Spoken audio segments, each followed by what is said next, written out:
ሰላም ጤና ይስጥልኝ ተመልካቾቻችን የበቀጥታ ስርጭት የሚተላለፈላችሁ ከኢቲቪ ሚዲያ ነው። ሁላችሁም በያላችሁበት የዓለም ዳርቻ እግዚአብሔር ሰላም የእናታችን የቅድስት ድንግል ማርያም ምልጃ የቅዱሳኑ በረከት ያላችሁ ያለን ዛሬም በሁለት መሰረታዊ ጉዳዮች ላይ በደረሱን መረጃዎች ወደ እናንተ ቆይታ አደርጋለሁ። የድምጽ የሚሰማችሁና የምስል የሚታያችሁ ትውልደ ኢትዮጵያና ኢትዮጵያውያን እንዲሁም ኤርትራውያን በያላችሁበት ሰላማችሁ ይብዛ። ይህንን መልእክት ለሌሎችም ሼርና ላይክ በማድረግ አብራችሁን እስከ ፍጻሜ ትቆዩ ዘንድ በድጋሚ ጥሬን አስተላልፋለሁ። የዘውትር ትብብራችሁ አይለየን። ላይክ ሼር በማድረግ ለሌሎች አድርሱ። እንዲሁም ሐሳባችሁን በመስጠት ደግሞ መረጃም ካላችሁ ደግሞ እዚህ ላይ ስክሮል በሚሄደው ስልክ ቁጥር በመስጠት እንድትተባበሩኝ በአክብሮት ጥሬ ለማስተላለፍ እወዳለሁ። ሁልጊዜ እንደምናገረው ሚዲያችን እንዲጠናከር ከጎናችን በመሆን በዜል በካሻፕ ለምትረዱን ለምትደግፉን እንዲሁም በዶኖር ቦክስ አባል ሆናችሁ እስካሁን ድረስ ያልተለያችሁን በእውነት ከልብ በመነጨ ምስጋና ለማመስገን እወዳለሁ። ዛሬ በሁለት መሰረታዊ ጉዳዮች ላይ ቆይታ እናደርጋለን። እንግዲህ ውዝግብ ያስነሳው የመሪ ዕቅድ ትግበራ የባለሙያ ቅጥር በሚል ዙሪያ ከጳጳሳቱ ለፓትርያርኩ የተጻፈው ጥብቅ ደብዳቤ ይላልና ያው እንደምታውቁት እንግዲህ ቅዱስ ሲኖዶስ በዓመት 2 ጊዜ ስብሰባ ያከናውናል። አንደኛው ጥቅምት ነው፣ ሁለተኛው ደግሞ ግንቦት ነው። አሁን እንግዲህ እንደምታውቁት 2 ወር ነው የቀረውና በዚህ ጉዳይ ላይ በርካታ ስራዎች እየተሰሩ ከስራዎቹም ባሻገር ደግሞ እንደምታውቁት በየ3 ዓመት አንድ ጊዜ የቅዱስ ሲኖዶስ ዋና ጸሐፊ እንዲሁም ደግሞ የመንበር ፓትርያርክ ጠቅላይ ዋና ስራ አስኪያጅ ሹመት ይካሄዳል። እንግዲህ ቀደም ሲል የነበሩት ብፁዕ አቡነ አብርሃምና የኢትዮጵያ ኦርቶዶክስ ተዋሕዶ ቤተክርስቲያን ጠቅላይ ዋና ስራ አስኪያጅ እንዲሁም ደግሞ ብፁዕ አቡነ ጴጥሮስ የስራ ጊዜያቸውን የሚያልቀው በዚህ ነው፣ እዚህ ግንቦት ላይ ነው ማለት ነውና አሁን ማን ነው የሚሆነው የሚለውንም ነገር እንግዲህ ውስጥ ለውስጥ ስራዎች እየሰሩ ያሉ በተለይ ደግሞ የዚህን መንግስት ዓላማ ለማስፈጸም ከየትኛውም ጊዜ በላይ ከያዙት መስቀል በላይ ወይም ደግሞ እግዚአብሔር ከሾማቸው ሹመት ወይም እግዚአብሔር ከጠራቸው ጥሪ በላይ እኔነታቸውን አሳልፈው የሰጡ ወይም ለመንግስት ምርኮኛ የሆኑ አካላት በዚህ ጉዳይ ላይ ከፍተኛ ርብርብ እያደረጉ እንዳለ እንግዲህ የመረጃ ምንጮቻችን ጠቁመውናል። ዛሬ ግን የምንነጋገርበት ርዕሰ ጉዳያችን 2 ነጥቦችን ነው። የመጀመሪያው እንግዲህ ውዝግብ ያስነሳው የመሪ ዕቅድ ትግበራና የባለሙያ ቅጥርን በተመለከተ የሚል ይላል። ከዛም ባሻገር ደግሞ እንደገና ደግሞ እዚህ ላይ እንደምታዩትና እንደምትመለከቱት ከጳጳሳቱ ለፓትርያርኩ የተጻፈው ጥብቅ ደብዳቤ ይላል። ይህንን ደብዳቤ በተመለከተ በስፋት እንግዲህ ወደ እናንተ አነባዋለሁ። ደብዳቤው የተጻፈው እዚህ ከአሜሪካ ነው። ቀጥታ 3 ልኡካን ተልከዋል። 2 ጳጳሳት፣ አንድ ደግሞ እንደዚሁ መነኩሴ ማለት ነው ወይም ደግሞ መነኮስ ወይም ቆሞስ ሰው እንግዲህ ከአሜሪካ ተልከው ዛሬ ቅዱስ ፓትርያርኩን ገብተው አናግረዋል። ይዘውት የሄዱ ደብዳቤ ይዘቱ ምን ይመስላል የሚለውን ነገር ወደ እናንተ አደርሳለሁ ማለት ነው። ከዛ ባሻገር እንግዲህ ምናልባት በዚህ ጉዳይ ላይ ዛሬ በኢትዮጵያ ኦርቶዶክስ ተዋሕዶ ቤተክርስቲያን የዜና ድረገጽ ወይም ደግሞ በፌስቡክ ድረገጻቸው ላይ እንዳስነበቡን የመሪ ዕቅድ ትግበራውን በተመለከተ ባለሙያን ለመቅጠር ኦሬዲ በትላንትናው ዕለት በዛሬው ዕለት እንግዲህ ስክሪን አድርገው ነገ ደግሞ የአካል ኢንተርቪው እንደሚያደርጉ ባለሙያዎች ይህን ነገር ሲያከናውኑ የነበሩት የመንበረ ፓትርያርክ ጠቅላይ ዋና ስራ አስኪያጅ ወይም የመንበረ ፓትርያርክ ጠቅላይ ጽሕፈት ቤት የበላይ ኃላፊዎች መግለጫ እንደሰጡ ወይም ደግሞ ሪፖርት እንደሰጡ ለማሰማት ተችለናል። እኔ ያው በዚህ ጉዳይ ላይ ውዝግብ ያስነሳ የመሪ ዕቅድ ትግበራ የባለሙያ ቁጥር እንደ በአንድም በሌላም እንግዲህ ቤተ ክህነት ውስጥ አንድ ሰው በዛ ጉዳይ ላይ ደስተኛ ካልሆነ መረጃ ሊሰጥ ይችላል። የቤተ ክህነቱ ጸባይ ነው። ከዛም ባሻገር ደግሞ አንዳንድ በቅን ልቦናና በቅን መንፈስ አካሄዱ ትክክል አይደለም ብለው ደግሞ የሚመክሩ የሚይዙ ወይም ደግሞ ሐሳብን የሚለጉሙ የሚሰጡ ሰዎች አሉ። በአንጻራዊ ደግሞ ለምሳሌ እዚህ ላይ የሚሰሩትን ሰዎች የሚቃወማቸው ወይም ደግሞ ከነሱ ጋር ፐርሰናል ችግር ያለበት ሰው ይሄንን ሁኔታ ትክክል አይደለም ብሎ ሊያጥላላ ይችላል። አሁን ከነዚህ ሁሉ መረጃዎች መካከል ውስጥ ግን ትክክለኛው መረጃ ብለን ያቀረብነውና በተለይ ደግሞ እንደ ኢትዮ ቤተሰብ ሚዲያ የታየኝን እይታ ስለኖርኩበት ጠቅላይ ቤተ ክህነቱንም በተለይ ይሄንን ጉዳይ የሚያስፈጽሙ አካላት በእውነት መግለጫ ሊሰጡበት ሊያብራሩበት ጉዳዩን ሊያዩት ሊያጤኑት ሊያብራሩትም በግልጽ የሚገባ ነገር አለ ብዬ አስባለሁ። እንግዲህ የዚህ የመሪ ዕቅድን ትግበራን በተመለከተ እንግዲህ የዛሬ 2 ዓመት አካባቢ ላይ ጸድቆ አፈጻጸሙ ሁሉ ወደ ትግበራ እንዲሄድ ቅዱስ ሲኖዶስ መወሰኑ ይታወቃል። በዚህም ጉዳይ ላይ 2 ባለሙያዎች እንዲቀጠሩ ተደርጎ እንግዲህ ያም ነገር ሳይፈጸም እስካሁን ባለንበት ደረጃ ላይ ደርሶ መሪዎችም ደግሞ እየተቀያየሩ የመምሪያ ኃላፊዎች የዚህንን የሚመሩት አካላት ያው እንግዲህ ጠቅላይ ቤተ ክህነት ታውቃላችሁ ከአንድ ቦታ ተነስቶ አንድ ቦታ ከአንድ ቦታ ተነስቶ አንድ ቦታ ነውና በተለይ ደግሞ አንድ ሰው ከአንድ ቦታ ሲነሳ የተነሳበት ነገር ምንድን ነው? ለምሳሌ በስራ ላይ በቂ የሆነ አገልግሎት ሳይሰጥ ነው፣ በሙስና ነው፣ በአስተዳደር ብልሽነት ነው የሚባል ነገር የለም። አንድ ሰው ከአንድ ቦታ ይነሳል፣ ከአንድ ቦታ ይገባል ማለት ነው። በአጠቃላይ ከፍተኛ የሰው ኃይል ክምችት ነው የሚታይበት። መንበረ ፓትርያርኩም አዲስ አበባ ሀገረ ስብከትም በአጠቃላይ የኢትዮጵያ ኦርቶዶክስ ቤተክርስቲያን ተቋምን ስናይና ስንመለከት ከአጥቢያ ጀምሮ እስከ ላይ ድረስ ያለውን ስናይና ስንመለከት በስማ በለው ወይም ደግሞ በውለታ ወይም ደግሞ ላይክ ሰዎችን ሰፖርት በማድረግ ደረጃ ከሌን ቅጠርልኝ በሚል በጣም ብዙዎች ጠቅላይ ቤተ ክህነት ውስጥ ወይም ከአጥቢያ ጀምሮ የተሰገሰጉበትን ማየት እንችላለን ማለት ነው። ይሄንን ስላችሁ ስለኖርኩበትም ስላየው ስለማቀውም ነው የምነግራችሁ። ለምሳሌ አሁን እያንዳንዱ ሀገረ ስብከት ስራ አስኪያጅ በሊቃነ ጳጳሳቱ ነው አሳይን የሚደረገው። አሳይን ሲደረግ ለወጣለት መስፈርት ያ ሰውዬ ፊት ያደርጋል አይደለም። ይሄ ሰውዬ እኔን ያገለግለኛል፣ ይሄ ሰውዬ ለኔ ረድ ይሆናል፣ ይሄ ሰውዬ እኔ በምለው መንገድ ይሄዳል ብለው ያመኑትን ነው ሊቀ ጳጳሱ በደብዳቤ ይጠይቃሉ ለፓትርያርኩ። ፓትርያርኩ ደግሞ በልዩ ጽሕፈት ቤት አድርገው ለመንበረ ፓትርያርክ ጠቅላይ ጽሕፈት ቤት ይመራል። መንበረ ፓትርያርክ ጠቅላይ ጽሕፈት ቤት ደብዳቤ ይጽፋል ማለት ነው። ሰውየው ካልተመቻቸው፣ ሰውየው እንደፈለጉት ካልሄደላቸው ሰውየውን አንስቻለሁ ብሎ ያግዱታል ማለት ነው። ሲታገድ የተቀጠረው በአገረ ስብከት ነው የተቀጠረው። የመጣው መነሻውም አገረ ስብከት ነው። ነገር ግን ጠቅላይ ቤተ ክህነት ስለመደበው ማለት ነው በሰዓት 11 ይመስለኛል በስራ አስኪያጅ መደብ ይቀጠራል። ከዛ በኋላ ይሄ ሰውዬ መብት አለው ወደ ጠቅላይ ቤተ ክህነት ይመጣል ማለት ነው። አሁን ስራ አስኪያጅ ሆነው ተመድበው ሊቃነ ጳጳሳት እየቀያየሯቸው ስራ አስኪያጅ ሆነው ተመድበው ዛሬ የመምሪያ ኃላፊ የመምሪያ ምክትል ኃላፊ የሆኑ በጣም ብዙ ናቸው። እነዛን ሁሉ ስናያቸው ስንመለከታቸው ግን ህግ ውስጥ እንዲገቡ ተደረገ። ከዛ በኋላ ህጉ ስለሚፈቅድላቸውና ህጉ ቀጣሪ ዋናው መስሪያ ቤት ስለሆነ ከነ በጀታቸው ትራንስፈር ይሆናሉ ማለት ነው። ስለዚህ የሰው ኃይል ክምችቱ ቀላል አይደለም። በዚሁ አንጻር ደግሞ ባለሙያ የሚባለውን ነገር ደግሞ እንደ ጦር የሚፈራበትን መንገድ እናያለን። ቤተክርስቲያን ውስጥ በተለይ መንበረ ፓትርያርክ ጠቅላይ ጽሕፈት ቤት ውስጥ እኔ በነበርኩበት ሰዓት አስተዳደር እና ፋይናንስ እንደዚሁም ደግሞ የኢትዮጵያ ኦርቶዶክስ ቤተክርስቲያን ጠቅላይ ዋና ስራ አስኪያጅ ሊቀ ጳጳስ ናቸው። ምክትል ስራ አስኪያጅ ጥቁር ራስ ሲሆን በቃ ማለት ከክህነት እስኪ የጸዳ ሆኖ በማኔጅመንት ውስጥ ሙያ ያላቸው ሰዎች ይቀጠሩ ተብሎ ሙያ ያላቸው ሰው ተቀጥረው ማን ያሰራዋል? ሙያ በጣም ከባድ ነው። ቤተ ክህነት ውስጥ ለመስራት በጣም ከባድ ነው። እኔ እንደውም እስካሁን ድረስ ያኔ ከተቀጠሩት መካከል ውስጥ አሁን ድረስ የሂሳብና በጀት መምሪያ ኃላፊ ወይዘሮ ጽጌረዳ የምትባል እህታችን እስካሁን አለች ብለው ሲነግሩኝ በጣም ይገርመኝና ይደነቀኝ። ማለት እንዴት ችለው እንደተቀመጠች አሃፍ ነው አይዲያ ማለት ነው። በጣም ከባድ ነው።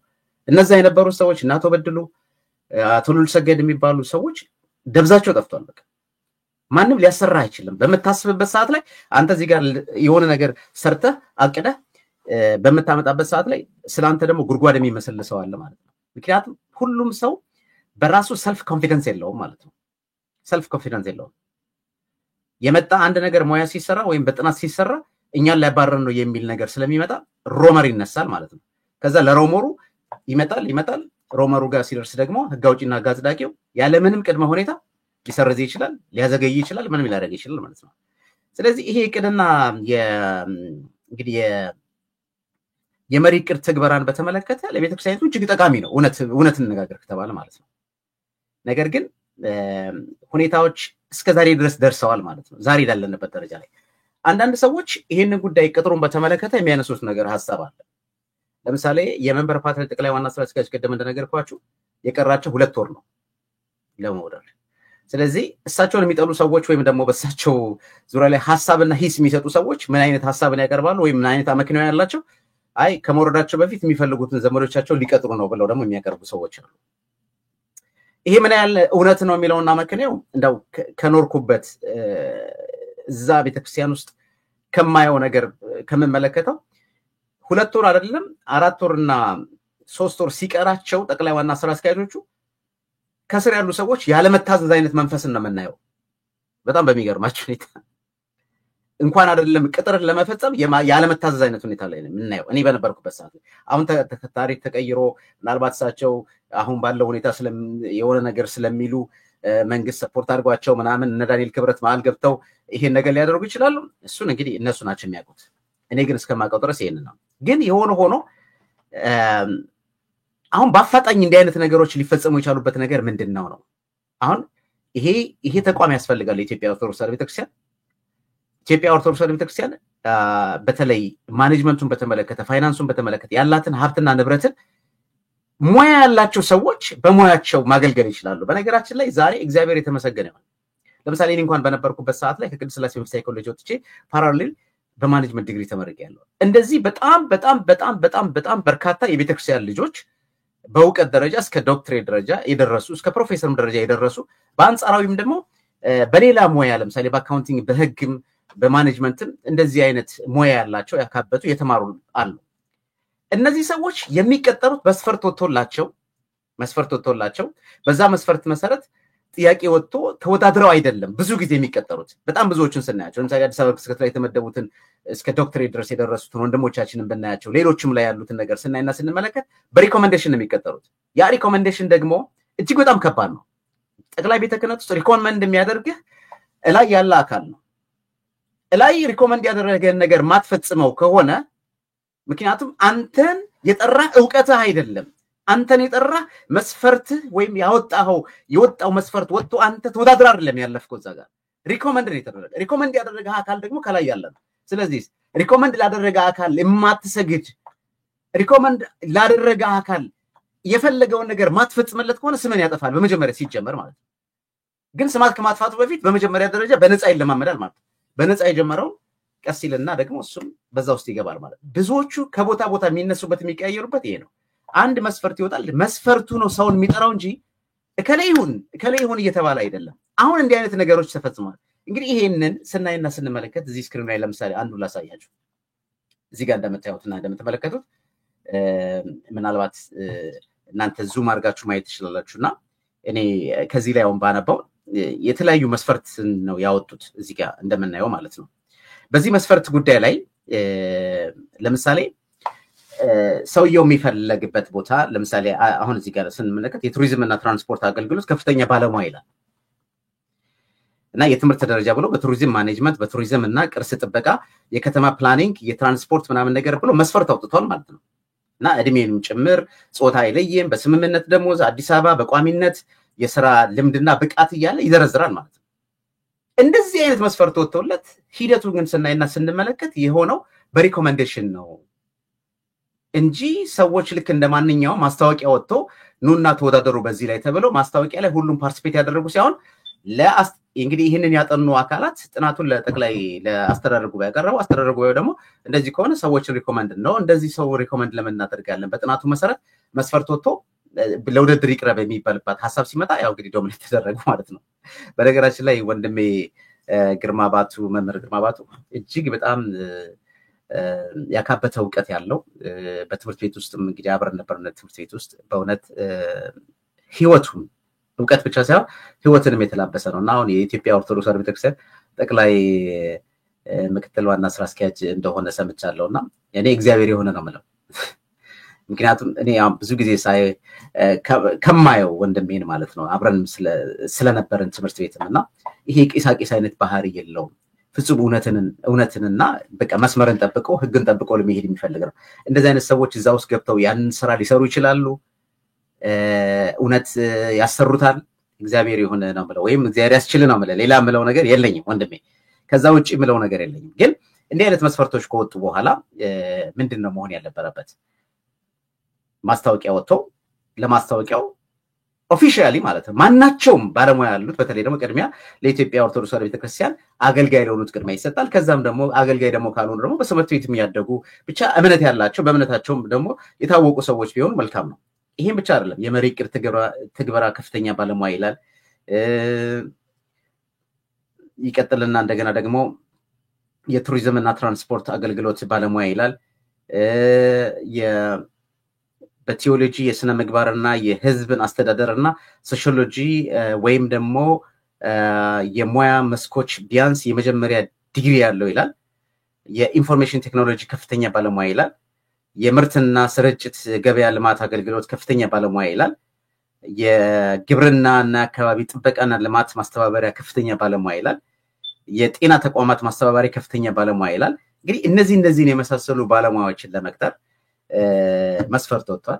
በዚህ መስፈርት መሰረት እንዳልሆነ የመረጃ ምንጮቻችን ይናገራሉ።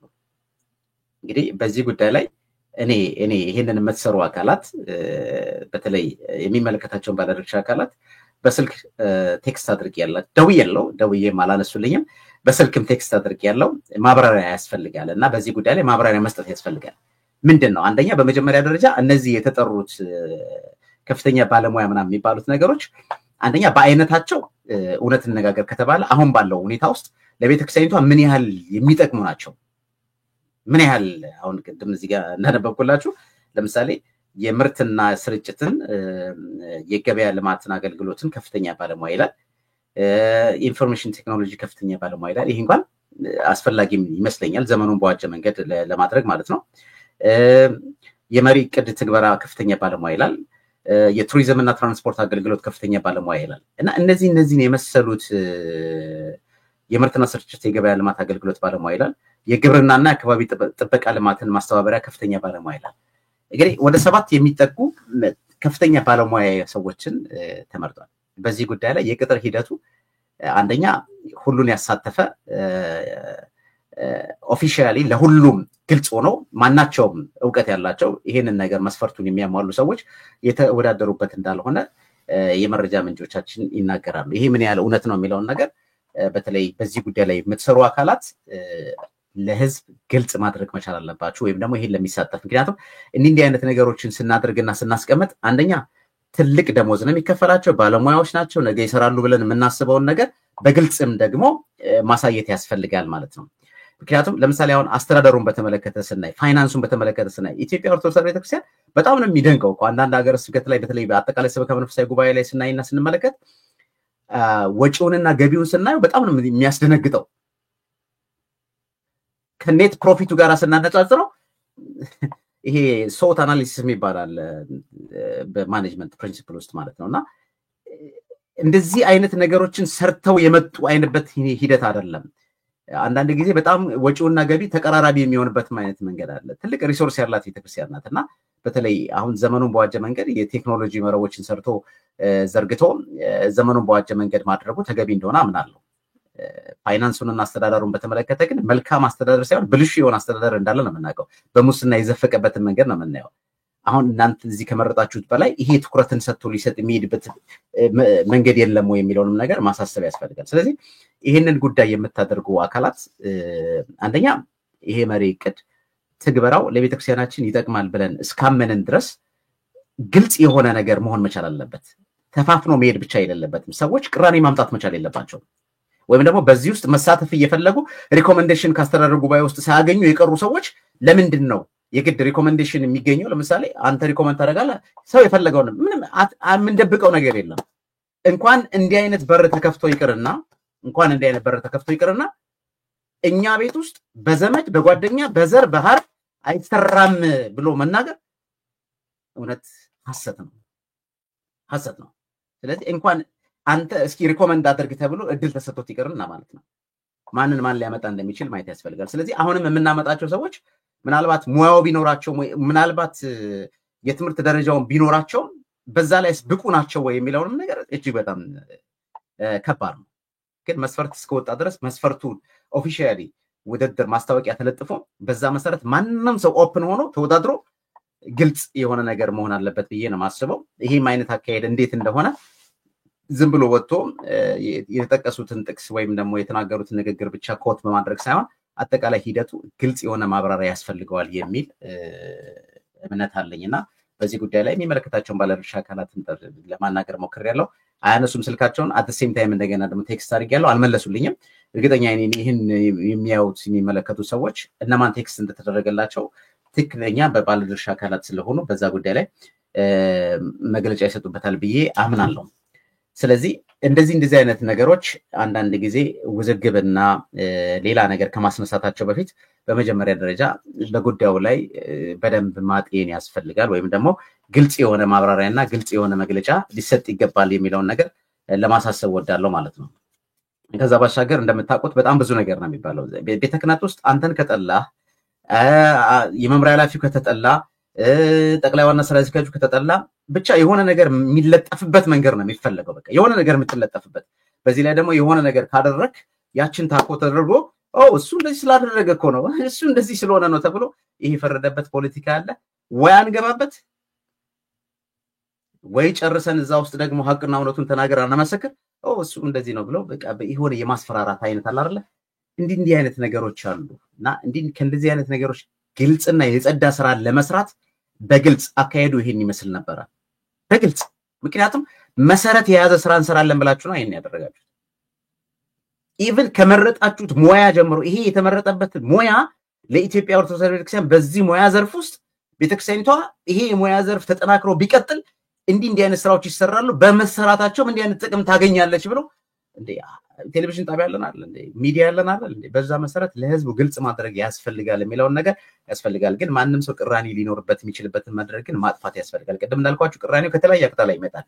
ግን ያየነውና የተመለከትነው ምንድነው በቅን ልቦና በቅን መንፈስም ደግሞ ይሄንን ሐሳብ እንዴት በሪኮመንዴሽን ያላገኙ ሙያ ኖራቸው ሪኮመንዴሽን ያላገኙ ሰዎች ላይሳተፉ ይችላሉ። ከዚህም አንፃር ነውና በዚህ ጉዳይ ላይ የሚመለከታችሁ ባለድርሻ አካላት ይሄንን ጉዳይ እንድታስቡበት ለማሳሰብም ጭምር ነው። ከዚህ ቀጥሎ የምንሄደው ባጭሩ ምንድነው ከጳጳሳቱ ለፓትርያርኩ የተጻፈ ደብዳቤ ይላል። እንግዲህ ይህን ደብዳቤ በተመለከተ ዛሬ ደብዳቤውን ይዘው የተወከሉ አካላት ገብተዋል ማለት ነው። መንበረ ፓትርያርክ ጠቅላይ ጽሕፈት ቤት እዚህ ጋር ያለላችሁ ደብዳቤው እንግዲህ ደብዳቤው የተላከው በኢትዮጵያ ኦርቶዶክስ ተዋሕዶ ቤተክርስቲያን የሰሜን አሜሪካ አህጉረ ስብከት የማዕከል ጽሕፈት ቤት ይላል ደብዳቤው እና ይሄ ደብዳቤ በጣም በሚገርማችሁ ሁኔታ እንዲህ ይላል ሲጀምር። ይሄን ደብዳቤ ይዘው የተወከለው የሄዱ ሰዎች ዛሬ ከቅዱስ ፓትርያርኩ ጋር ንግግር አድርገዋል ማለት ነው። ደብዳቤው የተጻፈው ፌብሩዋሪ 28 2023 ነው ወይም ደግሞ በዚህ ሀገር አቆጣጠር እንግዲህ ጥር 6 የካቲት 6 2017 ዓ.ም ማለት ነው። እዚህ ላይ እንደምታዩት ማለት ነው እና ቁጥሩም አለ ማለት ነውና ደብዳቤው ለብፁዕ ወቅዱስ አቡነ ማትያስ ቀዳማዊ ፓትርያርክ ርዕሰ ሊቀ ጳጳሳት ዘኢትዮጵያ ሊቀ ጳጳስ ዘአክሱም ወዕጨጌ ዘመንበረ ተክለ ሃይማኖት ኢትዮጵያ ይላል። ጉዳዩ ወደ ኢትዮጵያ እንዳይገቡ በመንግስት ስለታገዱ ብፁዓን አባቶች የመጨረሻ ምላሽ ስለመጠየቅ ይላል። እንግዲህ ታስታውሱ እንደሆነ በኢትዮጵያ ኦርቶዶክስ ተዋሕዶ ቤተክርስቲያን ታሪክ ጳጳስ ታግዶ በዚህ መንግስት የተመለሰበትን ሂደትን አይተናል። በዚህ ጉዳይ ላይ በርካታ ዘገባዎችን ዘግበናል። እነሱም እንዲናገሩ ወትውተናል። እንደምታውቁት ብፁዕ አቡነ ጴጥሮስ ባለፈው የነነዌ ጾም ላይ ስሜታቸውን ለመግለጽ ሞክረዋል። ያንንም ከተናገሩ በኋላ እንግዲህ ጠፍተዋል። ምን እንዳሉም አይታወቅም ማለት ነው። የሆነ ሆኖ ግን እንግዲህ ይህንን ተስፋ አድርገዋል። ዋናውም የተፈለገው ምንድነው በወቅቱ በንግግራቸውም በአንዳንድ በሚሰሩትም ስራ ተጽዕኖ እየፈጠሩ ስለነበረ በተለይ ደግሞ ቤተክርስቲያኒቷ ጥቁር በለበሰችበት ወቅት ይናገሩት ያስተላለፉት የነበረበት ነገር ያው ቀደም ሲል ብልጽግና የዋሉትንም ውለታ የቆጠረ ካለመሆኑ አንፃር የተነሳ ብልጽግና የወሰደባቸው እርምጃ እጅግ በጣም ከባድ ነው። አንደኛ በህወሓት ጥርስ ውስጥ ተነክሰዋል እኚህ አባት ማለት ነው። ባለፈው እኔ እንግዲህ የህወሓት ጦርነቱ ወቅት ላይ እዚህ 11 ሊቃነ ጳጳሳት መጥተው ኮንግረስና ሴኔትን ባናገሩበት ሂደት ውስጥ ኢንተርቪው ያደረኳቸው ነው የነበርኩና ኢንተርቪው ያደረኳቸው ህወሓት ተመልሶ የሚመጣ መስሏችሁ እንደሆነ ከዚህ በኋላ እርማችሁን አውጡ፣ ህወሓት ተመልሶ አይመጣም የሚለው ቋንቋ ያው በህወሓት ውስጥ ወይም ደግሞ ህወሓትን የሚደግፉ አንዳንድ ወንድሞቻችን ጥርስ ውስጥ ነክሰዋቸው ከያዟቸው ጳጳሳት አንዱ ናቸው እኚህ አባት ማለት ነው። በህወሓትም ጥርስ ተነክሶባቸዋል። አት ዘ ሴም ታይም እንደገና ደግሞ ቤተክርስቲያኒቷ ጥቁር በመልበሷ ላይ ያስተላለፉት መልእክት በየጊዜው የሚሰጡት መልእክት ምንም እንኳን መንፈሳዊ ይዘትን የጠበቀ ቢሆንም መንፈሳዊ ይዘትና ምናምን ከዋልክለት ውለታ ለብልጽግና ያደረከው ነገር በዜሮ ነው የሚባዛው ባይ። ስለዚህ በዚህ መንገድ እንግዲህ ዲፖርት ከተደረጉት ብፁዓን አበው ሊቃነ ጳጳሳት አንዱ ብፁዕ አባታችን አቡነ ጴጥሮስ እንደዚሁም ደግሞ ከዚህ ሀገር ትኬት ቆርጠው ለስብሰባ ሊሄዱ ሲሉ እንዳይሄዱ ከታገዱት ብፁዕ አቡነ ቴዎፍሎስ የካሊፎርኒያና አካባቢው ሀገረ ስብከት ሊቀ ጳጳስ እንደዚሁም ብፁዕ አቡነ ያዕቆብ የአትላንታ እና አካባቢው ሀገረ ስብከት ሊቀ ጳጳስ ናቸው ማለት ነውና በዚህ ደረጃ በጣም በሚያሳዝን መንገድ የተጻፈው ደብዳቤ ወደ ኢትዮጵያ እንዳይገቡ በመንግስት ስለታገዱ ብፁዓን አባቶቻችን የመጨረሻ ምላሽ ስለመጠየቅ ይላል። እንግዲህ ይሄንን በተመለከተ ከሁሉ አስቀድሞ የቤተክርስቲያናችን አምላክ እንኳን ለ2017 የአብይ ጾም በሰላምና በጤና አደረሰን በማለት መልካም ምኞታችን እየገለጽን በሰሜን አሜሪካ ካሪቢያን እና ላቲን አሜሪካ አህጉረ ስብከት ስም የቅዱስነቱን አባታዊ ቡራኬ ይድረሰን እያልን እነሆ ይህ ሱባኤ ወራት በመላው ሀገራችን ሰላምን የሚሰፍንበትን ህዝባችን በፍቅርና በአንድነት ተሰብስቦ ተረራርቶ የሚኖርበትን የኦርቶዶክሳዊነት ተዋህዶ ቅድስት ቤተክርስቲያናችን ሁለንተናዊ እንቅስቃሴ አምሮና ሰምሮ የሚታይበት የበረከት ጊዜ እንዲሆንልን የዘውትር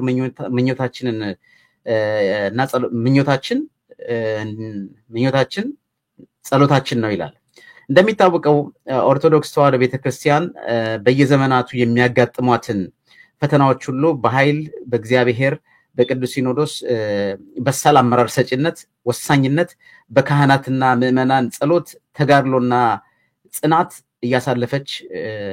እያሳለፈቻቸው እዚህ ደርሳለች ይላል። በተለይም ደግሞ በአገራችን በኢትዮጵያ ከ2013 ዓመተ ምህረት በ1983 ዓመተ ምህረት የተደረገውን የመንግስት ለውጥ ተከትሎ ቅድስት ቤተክርስቲያናችን ከሁለት አስርት ዓመታት በላይ ለሁለት ተከፍሎ አገር ውስጥና ውጪ ሲኖዶስ በሚል በልዩነት መቆየቱ የቅርብ ጊዜ ትውሳችን ነው። ይህንን ዘመን የተከሰተው አስከፊ ታሪክ በእኛ ዘመን ያበቃ ዘንድ ብፁዕ ወቅዱስ አባታችን የሰሜን አሜሪካ ሀገረ ስብከት ሊቀ ጳጳስ በነበሩበት ጊዜ ስለ ሰላምንና አንድነትን ያደርጉት የነበረውን ያላሰለሰ ጥረት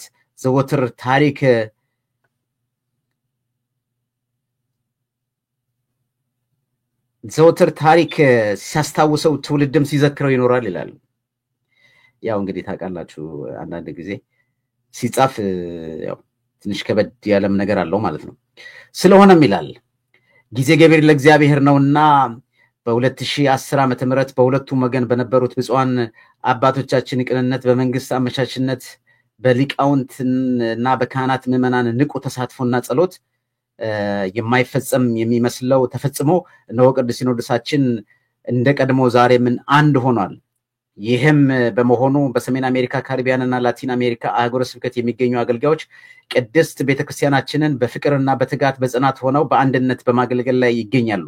በቅዱስነቶም ዘመን ክህነት የተፈጸመውን ታሪካዊና አንድነት ተከትሎ በሰሜን አሜሪካ ካሪቢያን ላቲን አሜሪካ በርካታ ገዳማትና አብያተ ክርስቲያናት ተተክለዋል።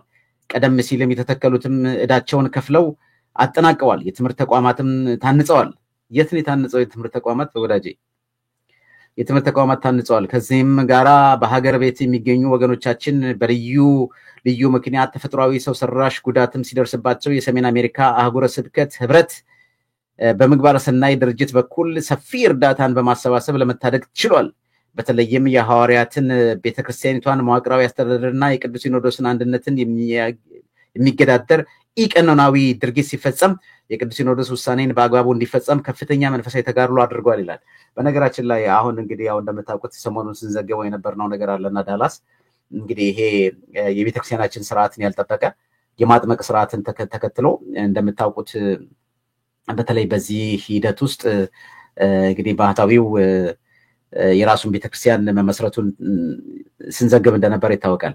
ይሄ ሀገረ ስብከት ታዲያ አሁን ጳጳሳቱ ወደ ሀገር ይግቡ ብሎ እንደጻፈው በዚህ ጉዳይ ላይ የጻፈው መግለጫ አለ። ልብ በሉ እንግዲህ ምክንያቱም ስለሚል ነው። ያው እንግዲህ እናንተ ያላችሁትን ነው።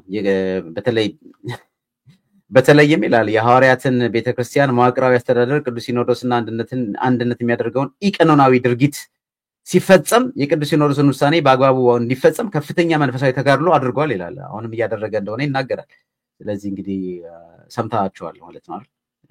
ጠቅላይ ዋና የዚህ እንግዲህ ዋና ስራ አስኪያጅ እዛው ቦታ ላይ ነው ያለው አይደል? እና ምንድነው እየሆነ ያለው?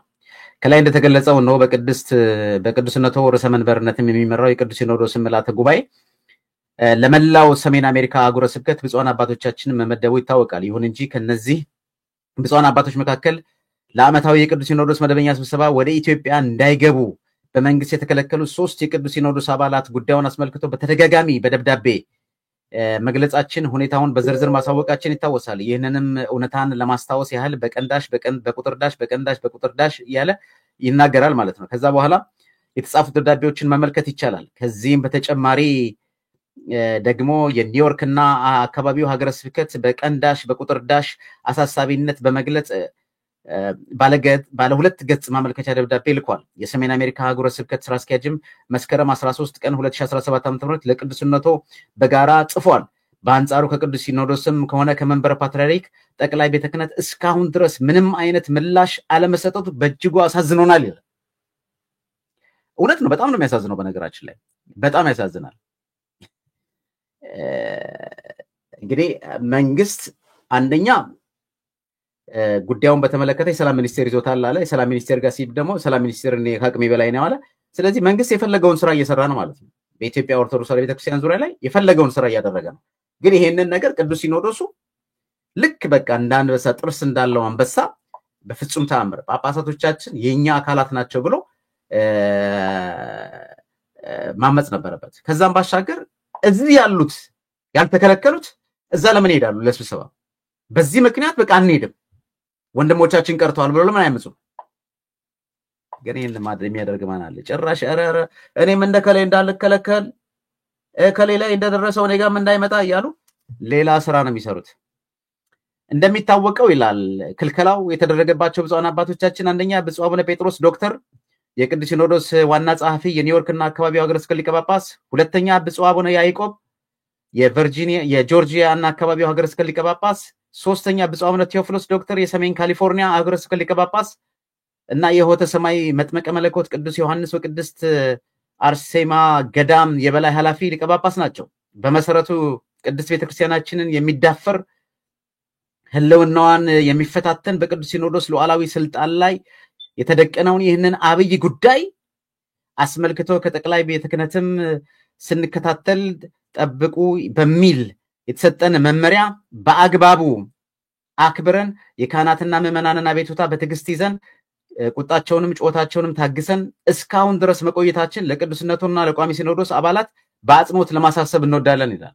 በአጽንኦት ለማሳሰብ እንወዳለን። በመጨረሻም ይላል የችግሩ አሳሳቢነት ከግምት ውስጥ ገብቶ ተገቢውን ትኩረት አግኝቶ ጉዳዩን በኃላፊነት እንዲከታተሉ በቅዱስ ሲኖዶስ ምልዓተ ጉባኤ ከተሰየመው ኮሚቴ ባሻገር የሰሜን አሜሪካ እና ካናዳ ሀገረ ስብከት ህብረት በጉዳዩ ላይ በአሜሪካ የኢትዮጵያ ልዩ መልእክተኛ ባለሙሉ ባለስልጣን አምባሳደር ከነበሩት ከክቡር ኢንጂነር ዶክተር ስለሺ በቀለ ጋራ መጋቢት 5 ቀን 2016 ዓ.ም ኤምባሲ ድረስ በመገኘት ሰፊ ውይይት አድርገናል። የሰሜን አሜሪካም እና ካናዳ አህጉረ ስብከትም ህብረት ስራ አስኪያጅ በ43ኛው አጠቃላይ ሰበካ መንፈሳዊ ጉባኤ በፊት መስከረም 13 ቀን 2017 ዓ.ም ለብፁዕ ቅዱስ አባታችን በይፋዊ ደብዳቤ አሳስቧል። ስለዚህ ጉዳዩን እስካሁን ድረስ ምንም አይነት እልባት ስላልተሰጠው ቋሚ ሲኖዶስ የችግሩን አሳሳቢነት ተመልክቶ የመጨረሻውን ምላሽ እንዲሰጥበት በታላቅ ትህትና እየጠየቅን ምላሹንም ይዘው ይመጡ ዘንድ ስማቸውን ከዚህ በታች የተጠቀሱ 4 ልኡካንን ከይፋዊ ደብዳቤ ጋራ መላካችንን በአክብሮት እንገልጻለን ይላል። አንደኛ ብፁዕ አቡነ ዲሜጥሮስ የምስራቅና ካናዳ አካባቢው ሀገረ ስብከት ሊቀ ጳጳስ፣ ሁለተኛ ብፁዕ አቡነ በርናባስ የደቡብ ካሊፎርኒያ አላስካ ሀገረ ስብከት ሊቀ ጳጳስ፣ ሶስተኛ ብፁዕ አቡነ ናትናኤል የኮሎራዶ አካባቢና ሀገረ ስብከት ሊቀ ጳጳስ፣ አራተኛ መላከ ሳይል አባ ሀብተ ማርያም የደቡብ ካሊፎርኒያ ሀገረ ስብከት ዋና ስራ አስኪያጅ፣ በሰሜን አሜሪካ፣ ካሪቢያን፣ ላቲን አሜሪካ አህጉረ ስብከት። ምን ይላል መጨረሻው? ግልባጭ ለቅዱስ ሲኖዶስ ጽሕፈት ቤት፣ ግልባጭ ለመንበረ ፓትርያርክ ጠቅላይ ጽሕፈት ቤት፣ ግልባጭ ለአዲስ አበባ ኢትዮጵያ፣ ግልባጭ ለሰሜን አሜሪካ፣ ካሪቢያን፣ ላቲን አሜሪካ አህጉረ ስብከት ባሉበት ይላል ማለት ነው። እንግዲህ ይህ ጥብቅ ደብዳቤ እነዚህ በተወከሉ 3 ጳጳሳት ብፁዕ አቡነ ዲሜጥሮስ የምስራቅ ካናዳ፣ ብፁዕ አቡነ በርናባስ የደቡብ ካሊፎርኒያ፣ ብፁዕ አቡነ ናትናኤል የኮሎራዶ፣ መላከ ሳይል አባ ሀብተ ማርያም የተባሉ ደግሞ የደቡብ ካሊፎርኒያ ሀገረ ስብከት ዋና ስራ አስኪያጅ ይሄንን ጥብቅ ደብዳቤ ይዘው ዛሬ በብፁዕ ቅዱስ ፓትርያርኩ ኦፊስ ንግግር አድርገዋል። ምንድነው የሚወሰነው? መንግስትስ ምን ይላል? ይቅርታ ካልጠየቁ አይገቡም ይላል። እንደገናም ደግሞ እንደምታውቁት ያው ዋናው የተፈለገው በተለይ ብፁዕ አቡነ ጴጥሮስ ዶክተር የሥራ ዘመናቸው አልቋል። የሥራ ዘመናቸው ካለቀ በኋላ እዛው ሽባ አድርገን እኛ የምንፈልገውን ሰው እንመድባለን። ምንድነው ምናየው የምንመለከተው? እንደዚህስ መለመን ነበረበት ወይ መንግስት? ሲኖዶስ ውስጥ እስካሁን ድረስ በእንደዚህ በልመና ሂደት ውስጥ መቀጠል ነበረበት ወይ? እውነት እንነጋገር ከተባለ ኢትዮጵያ ውስጥ ያሉት ወንድሞች የአንድ አጋር ማለት በአንድ ሲኖዶስ መንበር ላይ ተቀምጠው ውሳኔ የሚያስተላልፉ የሚሰጡ አካላት በዚህ መልክ ሀገር እንዳይገቡ ሲደረግ ሲኖዶስ ውስጥ አጠቃላይ እዛ ኢትዮጵያ ውስጥ ያሉት ጳጳሳት እጃቸውን አፋቸው ላይ ጭነው በቀኛ ላይ ካልደረሰ ከሚል አንፃር በዝምታ ያዋጡበት ምንድነው? አንድ ጳጳስ ወጥቶ ትክክል አይደለም ብሎ ይተናገራል? ይሄ አይነት ውሳኔ ትክክል አይደለም ብሎ ይተናገራል? የለም። ለምን? ነግበኔ ነው። እኔም ነገ ልመለስ ይችላል። ውጭ ያሉት እኛ እነሱ ላይ ደረሰው እኛ ላይ እንዳይደርስብን፣ እዛ ያሉት ደግሞ ወደ ውጭ እንዳትወጡ ሊባሉ ይችላሉ። ሁሉም ከጥቅም ጋር የተያያዘ ጥቅምና ጥቅም። ስለዚህ ማን ነው እረኛው? ማን ነው መልካም እረኛው? ማን ነው ስለ በጎቹ የሚራራ? ማን ነው ስለ በጎቹ ግድ የሚለው መጥፋት? ማን ነው ገብርኄር? መልካም እረኛ ማን ነው? ይሄ ደብዳቤ እውን ምላሽ ያገኛል? ደብዳቤውስ ምላሽ ካላገኘ ምንድነው ውሳኔያቸው?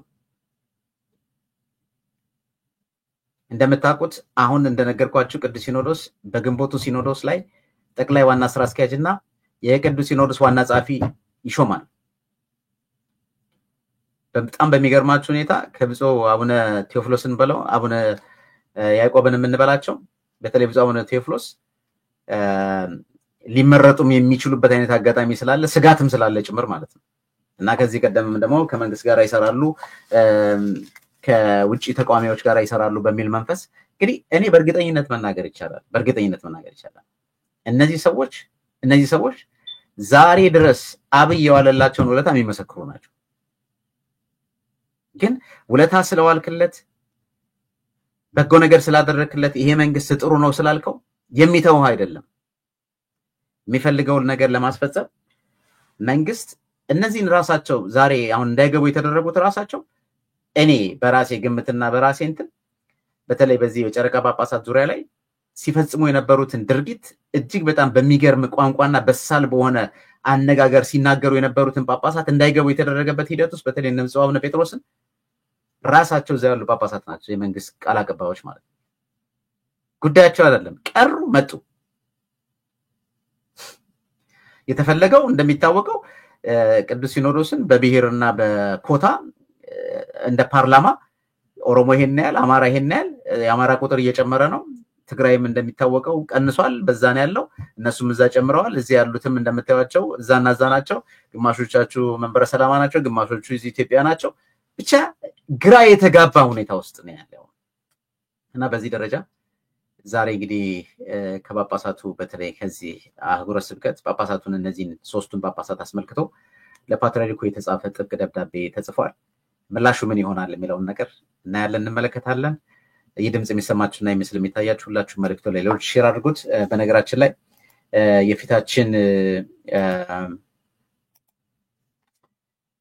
አርብ የዛሬ ሳምንት ማለት ነው መጋቢት 5 የጻድቁ አባታችን አቡነ ገብረ መንፈስ ቅዱስ በዓል በደመቀ ሁኔታ ይከበራል።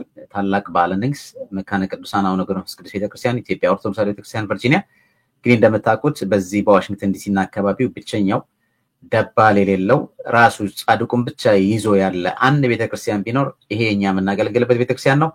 የጻድቅ መታሰቢያ ለዘላለም ይኖራል። ማርች 14 2025 በዕለቱ እንግዲህ አርብ ቀን መጋቢት 5 ቀን 2017 ዓ.ም ፍራይዴ ማርች 14 2025 ከሌሊቱ 4 AM ጀምሮ ማለት ነው። ያው ቅዳሴ ከሰዓት ስለሆነ ማሌቱን የግድ ሌሊት አይደለም 4 PM ላይ ነው የምንጀምረው። ከ750 በላይ ሊይዝ የሚችል አዳራሽ ነው ቤተክርስቲያኑ። ሰፊ የመኪና ማቆሚያ ፓርኪንግ አለ። እንደው ፍቃድ ያልወሰዳችሁ ሰዎች ፍቃድ ወስዳችሁ ከጻድቁ አባታችን እንግዲህ ለመጀመሪያ ጊዜ ምንም እንኳን የኪራይ ቤት ቢሆንም ለመጀመሪያ ጊዜ በለተቀናቸው በዓላቸውን ታቦት አውጥተን የምንባረክበት የምንቀደስበት ነውና አድራሻው 6935 ኮሎምቢያ ፓይክ አንደል ቨርጂኒያ ነው 22003 በዚህ ላይ እንድትገኙ ጥሬን አስተላልፋለሁ። የድምጽ የሚሰማችሁ ይመስል የሚታያችሁ መልእክቱን ለሌሎች ሼር አድርጉት። አብራችሁን እስከ ፍጻሜ ስለቆያችሁ ከልብ በመነጨ ምስጋና አመሰግናለሁ። በሁለቱ መሰረታዊ ጉዳዮች ላይ መልእክትን አስተላልፈናል። በተለይ የመሬት ቅድ ትግበራውን በተመለከተ እዚህ ጋር ቀደም እንዳስገባሁት ውዝግብ ያስነሳውን የመሬት ቅድ ትግበራን የባለሙያ ቅጥርን በተመለከተ የሚመለከታችሁ ባለድርሻ አካላት ግልጽ የሆነ ማብራሪያ መስጠት ያስፈልጋል። እንደዚሁም ደግሞ እንግዲህ ከጳጳሳቱ ሶስቱን ጳጳሳት አስመልክቶ 3 ጳጳስና 1 መነኩሴ ተመድበው እንግዲህ ይህንን ጉዳይ ምላሽ ይዘው እንዳይመጡ ጥብቅ በሆነ ደብዳቤ ከፓትርያርኩ የተጻፈውን ደብዳቤ ምላሹ ምን ይሆን እሱንም በዝርዝር የምንመለስበት ይሆናል። አብራችሁን ስለነበራችሁ እስካሁን ድረስ ከልብ አመሰግናለሁ። ቪዲዮአችን እንዲጠናከር ስለረዳችሁን ስለደገፋችሁን ከልብ አመሰግናለሁ። መልካም ጾም፣ መልካም ሰንበት ይሁንላችሁ። ሁላችሁንም እንወዳችኋለን፣ እናከብራችኋለን። ሰላም ሁኑ፣ ሰላም ቆዩ።